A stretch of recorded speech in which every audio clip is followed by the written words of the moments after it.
Salut les joueurs!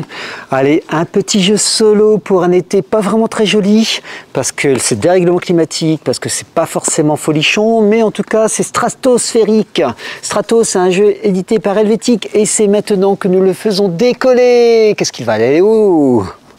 Eh bien, il est temps maintenant d'atterrir et de regarder le plateau ici disposé sur un certain niveau. Nous allons en reparler.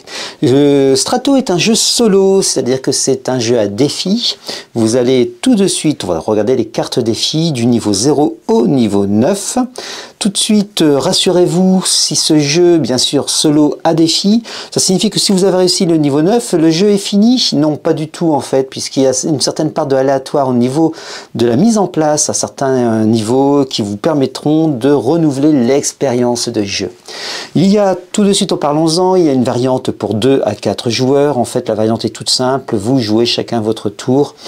Le joueur solo va jouer tous ses tours sans problème, et là chacun vous allez jouer cartes chacun votre tour, et si possible sans parler. C'est la variante solo. Enfin, la variante multijoueur, est-ce que c'est vraiment intéressant? Je pense qu'à 2 joueurs ça peut devenir intéressant, ça peut être pas mal. Après, au-delà, bon, c'est peut-être pas forcément le plus royal. Non, on est vraiment plutôt sur un jeu type solo, et il a des bonnes caractéristiques qui vont bien. Les mises en place.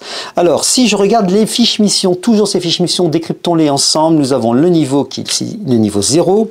Nous avons un maximum de 7 cartes autour d'une tornade. La tornade, la voici. Le maximum de 7 cartes, les voici de chacun des côtés. On peut en avoir jusque 8. Je ne les ai pas disposées. Ce sont des petites tuiles en forme de puzzle. Et c'est pas mal du tout parce que ça permet de ranger tout ça dans la petite boîte. Nous avons aussi des indications. Les indications, nous avons donc une égalité de cartes sur la carte numéro 5, donc de chacun des côtés, sur 2 types de météo, c'est-à-dire la pluie et le vent. On dirait cet été quasiment. Donc la pluie et le vent, donc on imagine qu'on a par exemple, suivant la météo que nous avons ici, nous aurons la pluie certainement d'un côté et le vent de l'autre, parce que sur notre tornade, ici vous voyez que le vent se trouve d'un côté et la pluie se trouve de l'autre. Nous avons aussi des cartes. Alors oui, je mélange. Nous avons aussi des cartes. Ces cartes vont nous rappeler les différents effets que nous pouvons avoir, car les cartes sont aussi cartes météo et cartes effets. Nous avons l'orage, nous avons les nuages. Oui, je ne avons pas beaucoup d'autres, puisque là, j'ai disposé une pioche où nous avons le vent, le soleil, le brouillard, la pluie. Je les ai toutes faites. C'est chacune des cartes que nous avons, brouillard, pluie, vent, etc., vont avoir des effets. Alors ici, on constate que par exemple, lorsqu'on pose une tuile, enfin une carte pluie ici, eh ben, c'est un effet de l'autre côté de la tornade et ça bascule soit juste à côté de ce côté de la tornade, soit de l'autre côté. Donc là ou là.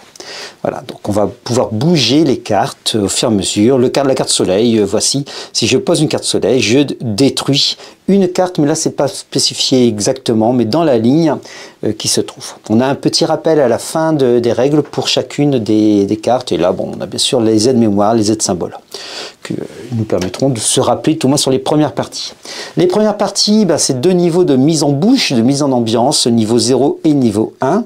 Je vous ai pas dit, parce que là nous avons simplement une seule ligne concernée. Attention, ça commence vraiment. Le jeu commence vraiment à partir du niveau 2, où nous avons 2 lignes concernées. Et d'ailleurs, c'est la mise en place que nous avons ici.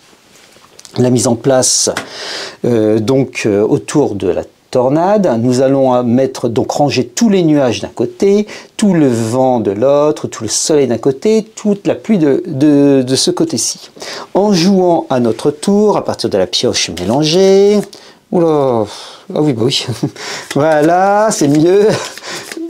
À partir de la pioche mélangée, nous allons prendre 3 cartes, et avec ces 3 cartes, 2 brouillards et une pluie, je vois les effets, je vois où ça place, pour progressivement ranger d'un côté ou ranger de l'autre. Voilà, si ma main complète ne me plaît pas, je dépose et j'en reprends 3. Attention, néanmoins, la défaite, c'est lorsque vous n'avez plus de tas, par exemple, dans votre pioche. Ça peut être gênant. Autre moyen d'avoir une mauvaise défaite, c'est si à la fin de la tour, on n'a plus de cartes que la limite d'un côté ou de l'autre de la tornade. C'est-à-dire, donc, la limite ici, c'est 7. Si on dépasse 7, c'est mort aussi. Mais à la fin de notre tour. Voilà, vous savez à peu près tout, je pense, sur ce jeu. Et bien maintenant, l'avis critique. Bon, alors maintenant, que penser de Strato? Donc, petit jeu solo. Effectivement, la variante 2, 4 joueurs, bon, on va la laisser un peu de côté. En 2 joueurs, ça peut être rigolo, mais sans plus. C'est vraiment un jeu solo, c'est un jeu à mission. Pas d'inquiétude sur les missions. Comme je vous l'ai dit, nous avons 9 missions qui peuvent se renouveler. Vous avez terminé, vous n'avez pas vraiment terminé. Jeu de défi, jeu de placement de cartes avec position. C'est malin, ça tourne bien. C'est vraiment un bon petit jeu, en fait. En tout cas, c'est approprié. Il y a une petite encart à la fin pour nous rappeler les défis climatiques pour ces siècles. Et ben Strato, ouais, vraiment, c'est un bon jeu, quoi. Allez, bravo Helvétique, et on le fait redécoller? Ouais!